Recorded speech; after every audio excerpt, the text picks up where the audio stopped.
안녕하세요, 갈기만영입니다. 오늘 만나보는 차는 현대 넥소입니다. 현대 넥소는 지난번에 저희가 시승 행사를 통해서 간단히 살펴보기도 했는데요. 사실 이 차는 그냥 단순한 자동차가 아니죠. 현대가 바라보는 미래, 그리고 우리나라 대한민국이 바라보는 미래이기도 합니다. 우리가 바라보는 미래의 모빌리티, 어떤 식으로 바뀌게 되는지 조금 더 자세히 살펴보도록 하죠.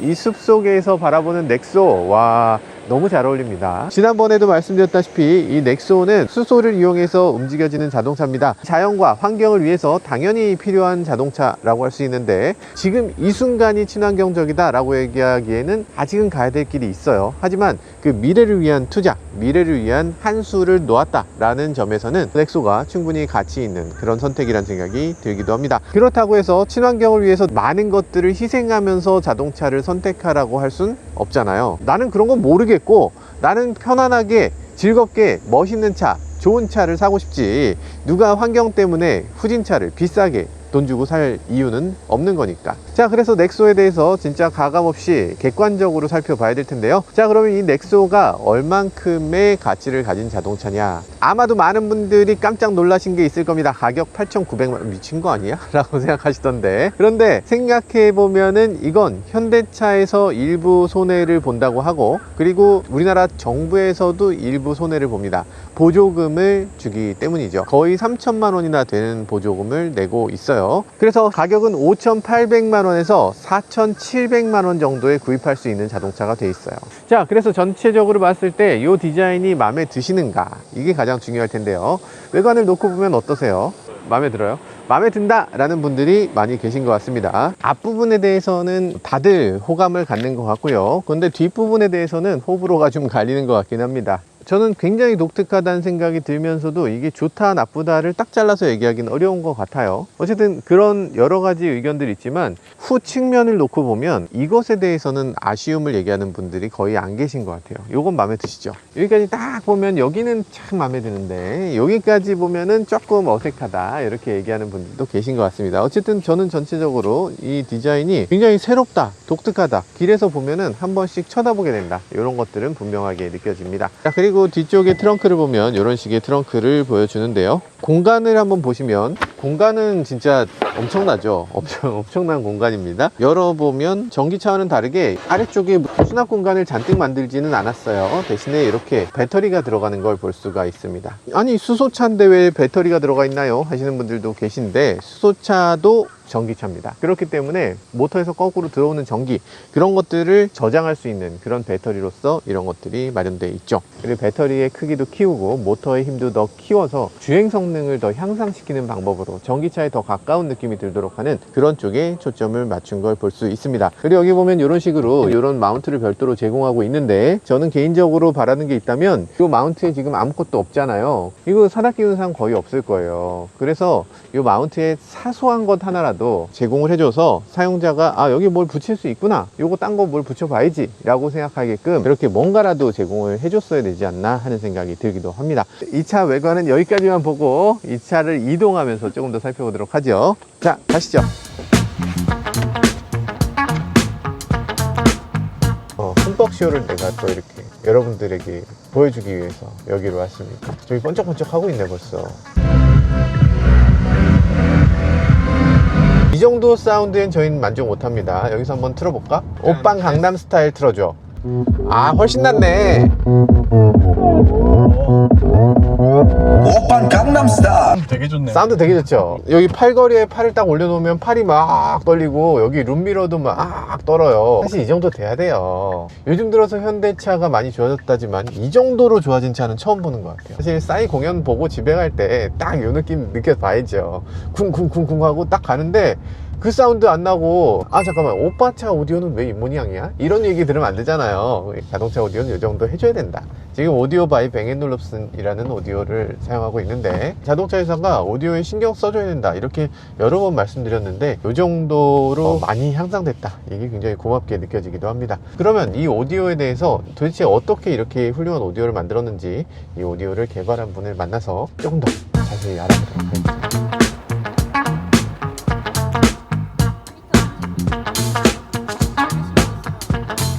그래서 도대체 이게 어떻게 된 건가? 어떻게 이렇게 훌륭한 오디오 시스템이 나온 건가? 너무 궁금하기 때문에 이 차의 사운드를 담당하신 분, 오디오바이 뱅앤올룹슨을 만든 분을 모시기로 했습니다. 계신다고 했는데 어디 계시지? 안녕하세요. 네, 안녕하세요. 하만 ACT 문소연입니다. 네네. 반갑습니다. 저는 김한용입니다. 소리 하나만 일단 들어보고 시작해도 괜찮을까요? 예, 괜찮습니다. 네. 다프트 펑크 혹시 아세요? 예, 잘 알고 있어요. 알겠어요. 예. 일단 오늘 두 가지를 배워볼 건데요. 하나는 어떻게 해서 이렇게 좋은 사운드를 냈는가, 이것이 궁금하고요. 또 하나는 어떻게 하면 이 오디오 세팅을 잘 할 수 있나. 이 자동차 타시는 분들이 지금 오디오 세팅에 대해서 진짜 고민들을 많이 하세요. 왜냐면 세팅할 게 너무 많아. 이퀄라이저를 막 만졌는데 이퀄라이저를 만지고 나니까 소리가 더 이상해진 것 같기도 하고, 이게 맞는 건가. 게다가 뭐 이렇게 뭐 많이 만들어 놓으셨어요. 여기 사운드 포커스 있고 서라운드 있고 시네마 있고 이렇게 막 있는데 이게 도대체 뭔가, 이런 것들도 오늘 여쭤보려고 합니다. 알겠습니다. 제가 근데 오디오를 듣다 보면 여기 기능들이 너무 많고, 무슨 이퀄라이저는 이만큼 있어요. 몇 헤르츠 해갖고 막 이거 올리고 내리고 도대체 어떻게 해야 되는지 도대체 모르겠더라고요. 좋은 사운드 셋업 하려면 어떻게 해야 됩니까? 베오소닉 먼저 한번. 베오소닉. 이 이름이 왜 이렇게 어렵죠? 베오소닉. 베오소닉은 뱅앤올룹슨 시스템에 기본적으로 들어가는 UI고요. 이 UI가 이번에 넥소에도 그대로 적용이 돼 있고, 이 베오소닉은 트래블, 미드, 베이스 이렇게 옵션들이 있고, 이퀄라이저라고 흔히 얘기하는 거. 기존의 톤 컨트롤을 사용자가 직접 조절하려고 하면은 어떻게 이제 조절하셔야 되는지 좀 어렵고, 그리고 조절해서도 이 좋은 사운드인지에 대한 확신이 없으셨을 수도 있었을 것 같아요. 맞아요. 예, 근데 이 베오소닉에서 제공하는 이 UI는 보시면은 활동적, 밝음, 편안함, 따뜻함과 같이 바로 직관적으로 알 수 있는 감성적인 단어로 소리의 어떤 컬러를 직접 조절하실 수 있는 그런 쉬운 UI라고 보시면 될 것 같습니다. 예를 들어 음악을 듣다가 활동적인 느낌으로 바꾸고 싶다라든지, 아니면 조금 밝은 느낌으로 바꾸고 싶다라든지, 편안함, 따뜻함과 같은 이런 음악을 듣고 싶다고 하면은 이렇게 제가 방금 조절한 것과 같이 본인이 원하는 취향대로 들으실 수가 있습니다. 베오소닉이라는 걸 사용하면 좀 쉽다. 그러면 지금 넥소에만 들어있나요? 아니면 다른 차에도 들어있나요? 이 베오소닉 기능은 뱅앤올룹슨 시스템에 기본적으로 같이 따라오는 UI고요. 다 있어요? 기존의 이제 베오소닉 UI와 약간 다른 점은, 넥소는 이 안에 보시면 핀치 앤 줌이라는 기능이 추가가 되어 있는데요. 이게 원의 사이즈를 조절하면서 핀치가 되네. 와, 서라운드 이렇게 양 조절할 수가 있습니다. 어차피 여러분들은 지금 이어폰으로 듣고 계실 거 아니에요. 그래서 여러분들이 이걸 들으실 수 없을 것 같긴 한데, 제가 그럼 대신 들어봐 보고 어떤 느낌인지 말씀드리도록 하겠습니다.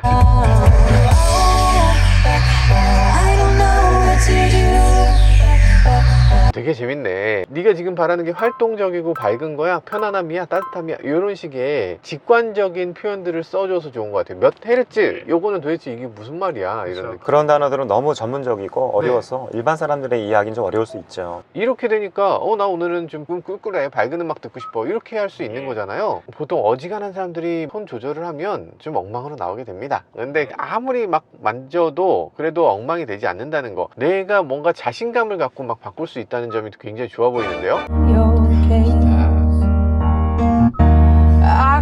그러면 여기서 서라운드는 뭡니까? 하만에서 가지고 있는 퀀텀 로직 서라운드라는 알고리즘을 통해서 만들어진 기능인데요. 이 일반 모드에 대비해서 음장감을 확장해주는 그런 기능을 역할을 하고 있어요. 소리가 여기서 나는 것 같았는데 저걸 켜게 되면 전체적으로 난다, 그 말씀이세요? 그래요? 다시 한번 그 얘기를 듣고서 한번 들어볼게요. 여기 있네요, 확실히. To make you flow when the evening shadows and the stars. 그런 느낌 확실히 있네요. 예. 근데 이거 어떤 사람들은 그렇게 생각할 거예요. 그냥 뒤에서 스피커 더 크게 틀면 되는 거 아니야? 퀀텀 로직 서라운드라는 예. 그런 알고리즘이 들어가 있는데, 스테레오 시그널을 멀티 시그널로 이제 언믹싱을 해주거든요. 그 언믹싱을 해주면서 그 채널에 대한 밸런스를 조절해줍니다. 말씀이 굉장히 어렵지만, 언믹싱이라는 건 우리가 공간에서 녹음을 하면 녹음된 소리를 이게 두 개의 스테레오 채널로 이걸 믹스시키는데, 믹스시킨 걸 다시 풀어서 원래 그 현장에선 어떤 소리가 났었을까를 거꾸로 풀어내는 그런 과정을 한다는 그런 맞습니다. 말씀이시죠? 예. 그래서 현장 사운드에 더 가까운 느낌이 드는 게 어쩌면 서라운드일 수도 있겠네요. 네, 맞습니다. 그 사람이 실제로 연주하는 공간에 들어있으면 이런 느낌이겠지. 저는 무조건 서라운드가 좋아요, 제 기분엔. 그러면 애초에 일반 모드는 왜 있어요? 넥소에 들어가는 오디오바이 뱅앤올룹슨 시스템을 처음에 설계를 할 때 현대자동차 담당자들과 많이 고민했던 부분이 뭐냐면, 타깃층으로 생각하고 있는 젊은 층들을 취향을 요즘 보면은, 어떤 사람들은 클래식을 좋아하는 사람도 사람도 있고 트로트를 좋아하는 사람도 있고 예. EDM이나 팝이나 락을 좋아하는 사람들도 있고 다양한 취향을 가지고 있는 젊은 사람들의 취향을 어떻게 만족시킬 것이냐라는 고민을 많이 했었습니다. 그래서 결과적으로 적용한 이 시스템은 본인에 맞게 다양하게 즐길 수 있는 그런 선택권을 주자라고 하는 게 추구하는 바였고요. 일반 모드 같은 경우에는 기존의 홈오디오에서와 같이 정통적인 스테레오 사운드를 즐기고 싶은 사람들은 아마 일반 모드에 쓰는 게 맞을 것 같고, 조금 더 공감감 있고 서라운드감을 느끼고 싶은, 저희가 이제 전문적인 용어로 엔벨로핑이라고 하는데요, 둘러싼 듯한 느낌을 선호하는 사람은 서라운드 모드, 그리고 마지막으로 또 하나의 모드가 이제 시네마 모드가 있는데, 이제 요즘은 차 안에서 영화를 보는 사람들도 많이 있거든요. 영화를 볼 때는 또 시네마 모드로 전환을 하게 되면 대사는 센터에서 나오게 되고 조금 더 공간감이 극대화돼서 영화를 보기에 청취하기에 최적화된 그런 모드로 이제 변하게 됩니다. 저희가 그럴 줄 알고 영화를 준비했습니다. 전투기 조종사가 비행기를 몰고 나타나는 그런 Here it comes! Radar warning! Smoke in the air, Phoenix, break right! Emergency Jackson! Delta 3 defending! There's another one! 와 대단하네요. 진짜 엄청난 사운드가 나네요. 극장 같은 그런 사운드 납니다. 어떻게 이렇게 바지가 떨리는 것 같은 이런 느낌이. 넥소 같은 경우에는 특히 이제 서브우퍼가 OCS 타입의 서브우퍼가 장착이 되어 있는데요. 저도 들은 것 같아요. OCS 같은 경우에는 이제 하만 특허 기술이고요. 특히 서브우퍼에 장착이 많이 되는데, 이 차 같은 경우에는 9인치 코어 서브우퍼가 트렁크 쪽에 장착이 되어 있고요. 그리고 여기 지금 스피커가 이게 몇 인치예요? 크기는 서브우퍼만한데? 160mm의 도우퍼가 장착이 되어 있고, 이 도우퍼도 저음과 중음까지 그 대역의 그 사운드를 담당을 하고 있는데, 도우퍼에서도 충분히 저음을 내주고 있고, 하지만 이제 아주 깊은 딥 베이스라고 보통 얘기를 하죠. 초저음은 서브우퍼가 역할을 해주고 있습니다. 6.3인치를 달고 있는데 미드랑 우퍼를 하기에는 뭐 굉장히 충분한 그런 크기네요. 그리고 또 도우퍼뿐만이 아니라 저희 보시면은 프론트가 3웨이로 되어 있습니다. 보통 저희가 가정용 오디오도 좋은 오디오는 뭐 3웨이로 되어 있는 경우가 많잖아요. 또 센터에는 유니티 스피커라고 하는 특별한 하만의 특허 기술이 들어간 미드레인지가 들어가 있고, 와, 이 앞에만 있는 게 지금 하나, 둘, 셋, 다섯, 여섯, 일곱 인데 여기 두 개가 들어갔다는 거죠? 그럼 8개로 치는 거예요? 근데 저희가 보통은 이제 유니티 스피커 자체는 이제 하나로 치고요. 넥소에는 총 14개의 스피커가 장착이 됐고요. 14개요? 지금 앞좌석에 우리 보이는 것만 7개고 그리고 또 뒷좌석에 트위터가 좌우에 하나씩 있고요. 그 D필라에는 서라운드가 2개 장착이 되어 있는데요. 차 안에서의 서라운드 느낌을 더 보강해주기 위해서 서라운드 스피커까지 활용을 하고 있습니다. 모든 자리에 앉은 사람이 다 즐겨야 되니까. 맞습니다. 네. 꼼꼼하게 만들었네. 근데 저는 이 근원적인 질문이 하나 있어요. 여기 보면 오디오 바이 뱅앤올룹슨. 뱅앤올룹슨이면 뱅앤올룹슨인지 오디오 바이 뱅앤올룹슨이 뭡니까? 현대자동차 넥소에 처음으로 이제 적용된 새로운 브랜드인데, 오디오 바이 뱅앤올룹슨의 특징이라고 한다 그러면, 기존에 이제 뱅앤올룹슨 같은 경우에는 보통 인더스트리얼 디자인이라 그래서 그릴이라든지 ALT 스피커라든지 이런 모든 디자인적인 요소까지 갖춰서 종합적인 브랜드라고 한다고 하면은, 오디오 바이 뱅앤올룹슨 같은 경우에는 브랜드 아이덴티티 DNA는 그대로 살리되 사운드에 포커스된 그런 시스템이라고 보시면 될 것 같습니다. 기존에는 사실 뱅앤올룹슨이라는 오디오를 장착한 차들은 그릴이라든지 어쿠스틱 렌즈라든지 이런 것들이 막 어떤 뱅앤올룹슨만의 디자인을 추구하는 인테리어 오디오 같은 그런 느낌이 있었잖아요. 근데 이제 오디오 바이 뱅앤올룹슨은 뱅앤올룹슨의 스피커 그릴을 쓰지도 않고 뱅앤올룹슨의 디자인을 쓰지 않고, 그렇지만 사운드는 확실히 뱅앤올룹슨으로 어떤 소리를 중시하는 그런 브랜드다 라고 보면 되는 건가요? 예, 맞습니다. 그렇구나. 그래서 이게 넥소 디자인의 스피커 그릴이 생겼구나. 좋다. 자, 오디오에 대해서 잘 들으셨죠? 사실 오디오라는 게 그렇게 간단한 일이 아닌 것 같아요. 많은 것들을 고려해야 되고, 정말 이 자동차라는 비좁은 공간에서 제대로 된 소리를 낸다는 것이 만만한 일이 아니었습니다. 이렇게 쉽지 않은 일이었구나. 그런데도 조금씩 발전하는 모습을 보니까 굉장히 감동적이고 굉장히 기쁘게 생각되기도 합니다. 사실 음악을 청취할 수 있는 공간이 세상에 그렇게 많이 남지 않았잖아요. 우리 다 아파트에 살고 있고, 아파트는 점점점 살기 힘든 공간이 돼가는 것 같아요. 요즘은 정말 사운드가 전에 없이 풍족한 시대죠. 폰을 켜기만 해도 스트림이 그냥 막 쏟아져 나오고, 뭐 멜론이 나오고, 뭐가 나오고, 뭐 순위가 일주일에도 몇 번씩 뒤바뀌고, 옛날에는 이문세가 그냥 1년 동안 1등이었어. 그랬었어요. 옛날에는 조용필이 당연히 1등이지 뭐 다른 사람 볼 필요가 뭐가 있어. 이제는 음악이라는 게 너무 풍부하고 너무 다양하고 매일매일 새로운 걸 들어야 되는 이런 풍족한 시대를 살고 있는데, 정작 음악을 들을 수 있는 환경은 점점점 사라져가고 있다. 이렇게 음악을 듣지 못하는 상황에서 유일하게 남은 공간은 이제는 자동차 하나 아닌가, 자동차를 제외하면 음악을 들을 수 있는 공간이 사실상 없어진 게 아닌가 라는 생각이 들기도 합니다. 그래서 자동차 오디오는 정말 중요하고 정말 더욱더 업그레이드가 돼야 된다고 생각되는데, 이런 것들을 그래도 현대가 지금 잘해주고 있어서 참 다행이다 라는 생각이 들기도 합니다. 아우, 운전하다 재채기 할 때 진짜 겁나지 않아요? 눈 뜨고 재채기 할 수는 없잖아요. 에치! 이렇게 할 수는 없잖아요. 그래서 너무 걱정되고, 기전에 한번 그런 적 있어요. 톨게이트를 지나는데 갑자기 재채기가 나오는 거야. 그래서 이러면서 톨게이트 지나가고 에치 한 적이 있어요. 그러니까 필요한 게 뭐다? 어댑티브 크루즈예요. 그래서 어댑티브 크루즈 딱 하면은 이런 식으로 됩니다. 지금 고속도로에서 작동시키면 자동으로 HDA가 작동이 돼요. 그리고 앞차와의 주행 거리를 딱 맞추고 뭐 이렇게 하는 건데, 이전에 비해서 훨씬 낮았죠. 이 위치 자체가. 이전에는 여기 핸들에 딱 가리지 않았어요? 근데 지금은 이 위치가 메인 위가 아니고 거기서 하나 내려왔네요. 조금 내려왔어. 그래도 신경을 많이 쓰셨구나. 모카가 요거 갖고 자꾸 뭐라고 하니까 내신 거 아닌가요?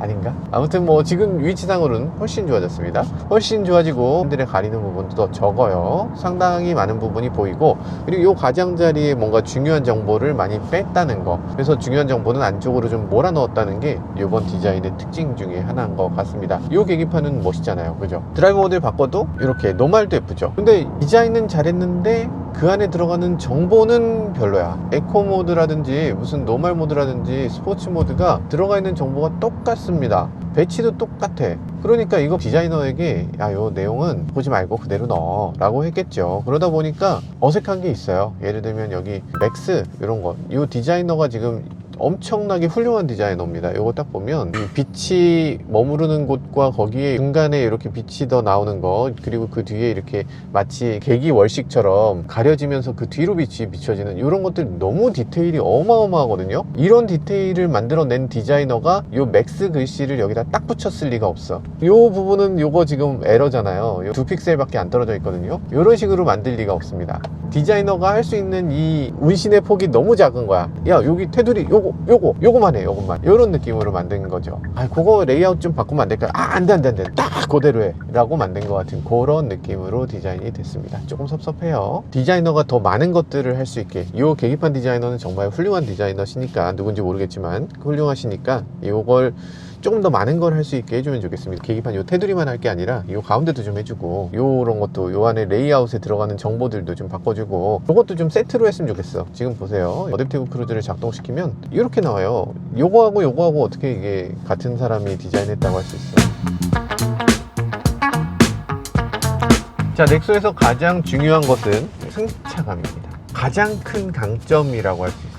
전기차 중에서도 가장 좋은 승차감을 보여줍니다. 가속 페달 밟았을 때 나가는 느낌 정말 부드럽고, 가속 페달에서 발을 떼도 회생제동도 적절합니다. 이것보다 더 많이 회생해버리면 멀미 날 거고요. 더 적게 회생해버리면 페달 하나로 움직일 수 있는 게 여지가 별로 없네 라고 느껴질 정도로 이렇게 딱 맞는 회생제동량을 보여줘요. 지금 밟으면 이렇게 가속돼요. 그러니까 딱 하고 가속되는 게 아니라 쓱 하고 가속됩니다. 이거를 아마 어떤 분들은 뭐야 이거 뭐 차가 이렇게 즉각적인 반응이 아니야? 라고 얘기하실 수 있는데, 근데 만약에 택시가 전기차 택시와 넥소 택시 중에 하나를 타라 라고 한다면 넥소 택시를 타는 게 조금 더 마음이 놓일 것 같아요. 왜냐하면 운전자가 멀미나게 운전하기가 힘들어. 어지간히 운전해도 다 차가 어느 정도 받아줍니다. 가속 페달을 꾹 밟아도 어느 정도 완만하게, 가속 페달에서 발을 꾹 빼도 어느 정도 완만하게, 이렇게 된다는 게 큰 장점이라고 할 수 있어요. 그래서 넥소의 가장 핵심은 승차감이다. 자, 그러면 이 차의 핸들링도 살펴보도록 하죠. 코너링은 되게 안정적이고 너무 예측 가능하고, 차가 진짜, 현대가 진짜 차를 이젠 너무 잘 만들죠? 이렇게까지 잘 만든다니 놀랍다는 생각이 드는데, 지금 타이어가 이 차에 안 맞고 좀 이상하게 미끄러운 상황이 계속 되고 있습니다. 그렇지만 전체적으로 이 차가 가진 밸런스라든지 느낌이라든지 이런 것들은 상당히 우수한 모습을 보여주고 있습니다. 자, 회생제동 같은 경우는 이런 식으로 조절할 수 있는데요. 아이페달을 3단계로 조절할 수 있고 오토 기능도 제공이 됩니다. 이 오토도 그렇고 아이페달도 그렇고 일반적인 전기차만큼 정말 강력하게 회생제동이 일어나진 않기 때문에 일반 가솔린차에서 넘어오는 분들에게 가장 적합한 선택이 되지 않을까라는 생각이 들기도 해요. 전혀 어색함이 없어. 그냥 가솔린차 아니야? 수소차라는 걸 말해주지 않으면 수소차라는 걸 모를 수도 있겠다 싶은 정도로 주행할 때 가솔린차처럼 부드러운 느낌으로 거슬림 없이 주행이 가능해집니다.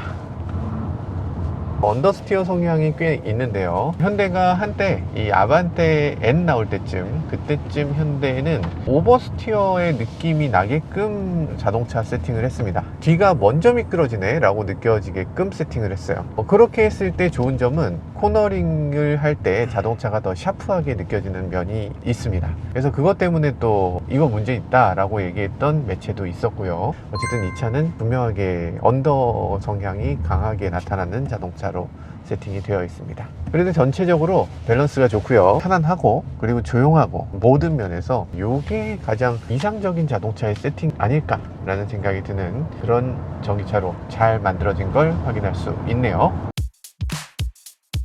사실 수소 괜찮잖아요. 정숙하고 부드럽고 승차감 좋고 여러모로 좋은데, 근데 수소 난 도저히 못하겠다 라는 분들도 계십니다. 왜냐하면 집 근처에 수소 충전소가 없으니까 어떻게 그거 충전합니까 라고 하시는 분들 계신데, 맞습니다. 만약에 여러분들 집에 수소 충전소가 없다면 수소차를 타시면 안 돼요. 집이나 회사나 아니면 평소에 내가 왔다 갔다 하는 곳에 반드시 수소 충전소가 있어야만 살 수 있는 게 수소차입니다. 그런데 생각보다는 많아요. 생각보다는 수소 충전소가 많다. 수소차 충전소는 이렇게 현 위치 주변에서도 볼 수 있고요. 그리고 경로상에서도 볼 수 있고 목적지에서 볼 수도 있어요. 그리고 추천순이라든지 거리순이라든지 이런 식으로도 볼 수가 있고요. 지금 안 되는 곳은 안 된다 이렇게 표시되고요. 조금 기다리고 있다 라고 하면 이렇게 노란색으로 뜨기도 합니다. 이런 식으로 뜨기 때문에 예전처럼 수소 충전소 되나 안 되나 전화해서 물어봐야 되고 이런 상황은 확실히 아니다. 기존 넥소만 해도 수소니까 뭐가 불편하고 뭐가 어떻고 뭘 어떻게 해야 되고 이런 것들에 대한 시시콜콜한 얘기를 했어야 됐습니다. 차가 좀 안 나가는데 뭐 이건 좀 참고 견뎌야 되고 뭐 이런 게 있었어요. 근데 이번 넥소는 그런 게 없습니다. 수납 공간 그냥 너무 넉넉하고요, 승차감 너무 좋고요, 실내 공간 괜찮고요, 디자인도 뭐 나쁘지 않고요, 수소 충전하는데 어렵지 않고요, 오디오 품질 너무 좋고요, 불편한 점이 별로 없다. 일반 가솔린차와 큰 차이를 느낄 수 없기 때문에 할 얘기가 없다. 지금까지 현대 넥소를 간단히 시승해 봤는데요. 역시나 넥소 단순한 자동차라고 할 수 없죠. 현대차의 미래, 그리고 우리나라의 미래 모빌리티 전략이 숨겨져 있는 자동차이기도 합니다. 수소 자동차라는 것은 당연히 모든 사람들을 위한 자동차로 만들어진 것은 아니죠. 그렇지만 이 넥소를 선택한 사람은 대부분이 만족할 만한 자동차로 잘 만들어졌다는 생각도 해보게 됐습니다. 지금까지 저는 모카 김한용이었습니다. 감사합니다.